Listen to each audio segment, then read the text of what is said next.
సరిపోదా శనివారం 2 hours 50 minutes run టైమ్తో ఎంతో హైప్తో థియేటర్స్లో రిలీజ్ అయింది. ఇక ఎలా ఉందో చెప్పే ముందు మీలో ఎవరైనా థియేటర్లో మంచి సౌండ్కి ఫ్యాన్స్ అయితే ఈ సినిమాలో జేక్స్ బిజయ్ గారు ఇచ్చిన బ్యాక్గ్రౌండ్ మ్యూజిక్ థియేటర్లో మామూలుగా లేదు. దానికోసం అయితే తప్పకుండా థియేటర్లోనే చూడండి. ఎందుకో ఈ పాయింట్ స్టార్టింగ్లోనే చెప్పాలనిపించింది చెప్పేశారు. ఇప్పుడు సినిమా ఎలా అనిపించిందంటే నాకైతే ఫస్ట్ హాఫ్ చాలా బాగా నచ్చింది. సెకండ్ హాఫ్నే మంచి సెట్టింగ్ ఉన్నప్పటికీ ఎంగేజింగ్ డ్రామా లేక స్లో అయిపోయి సెకండ్ హాఫ్ యావరేజ్ అనే ఫీల్ వచ్చింది. ఓవరాల్ మూవీ అయితే చూడొచ్చు కానీ సెకండ్ హాఫ్ స్లో అవుద్దని మాత్రం మైండ్లో ఉంచుకోండి. సెకండ్ హాఫ్ని కానీ ఇంకొంచెం బాగా రాసుకొని ఉంటే కంప్లీట్ ఎంటర్టైనర్ అయి ఉండేది. అప్పుడు ఈ స్లో అనే పదమే యూజ్ చేసేవాడిని కాదు.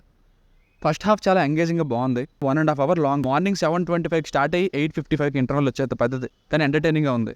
సెకండ్ హాఫ్ అయితే కన్ఫ్లిక్ట్ పాయింట్ అయితే ఎదిరింది కానీ ఈ సోకులపాలెం సెట్టింగ్ ఏదైతే ఉందో ఆ బ్యాక్ డ్రాప్లో వచ్చిన సీన్స్లో ఎమోషన్నే వర్కౌట్ అవ్వలేదు. లాస్ట్లో ఈ సోకులపాలెంలో చేసింది చూపిస్తే అదే విక్రమార్కుడి స్టైల్లో అనిపించి ముందే పని చేసి ఉండొచ్చు కదా అనే ఫీల్ వచ్చింది. నాకు అదే డౌట్ ట్రైలర్ చూసినప్పుడు నుండి. ఒకరికొకరు హీరో విలన్ ఫేస్ ఆఫ్ తప్ప ఇంకా ఏముంటుంది అని. సెకండ్ హాఫ్లో స్టోరీ వైజ్ ఎంతకంటే ఏం లేదు. కొన్ని సీన్స్ బాగున్నాయి, కొన్ని మాత్రం డ్రాగ్ చేస్తున్నట్టు క్లియర్గా ఫీల్ అవుతాం. పర్ఫార్మెన్సెస్ వైజ్ నాని గారు అండ్ దసరా తర్వాత మళ్ళీ యాక్షన్ మోడ్లో 40 years ఏజ్ అంటే నమ్మలేని యంగ్ లుక్స్తో మంచి పర్ఫార్మెన్స్ ఇచ్చారు. ఫ్యామిలీ చూడొచ్చు అంటే ఎస్ చూడొచ్చు, అడల్ట్ కంటెంట్ ఏం లేదు. బేసిక్ స్టోరీ లైన్ ఏంటంటే సూర్య తన కోపాన్ని చూపించుకోవడానికి ఒక రోజుని సెలెక్ట్ చేసుకుంటాడు చిన్నప్పుడు.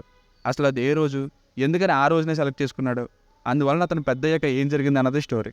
Plus points starting 20 minutes title justify చేస్తూ ఇచ్చిన చైల్డ్హుడ్ ఎపిసోడ్. సూర్యగా నాని గారు, దయగా ఎస్జే సూర్య గారి పర్ఫార్మెన్సెస్, ఇంకా హీరోయిన్ ప్రియాంక అరుల్ మోహన్ గారు తరువులో engaging first half, extraordinary background music and మంచి యూనిక్ షాట్స్తో ఉన్న సినిమాటోగ్రఫీ, సాంగ్స్, సెకండ్ హాఫ్లోనే యాక్షన్ డిజైన్, ఇంకా ఇంటర్వెల్ తర్వాత వెంటనే స్టార్ట్ అయ్యే ఒక ఫైట్ సీన్. ఇవి ప్లస్ పాయింట్స్.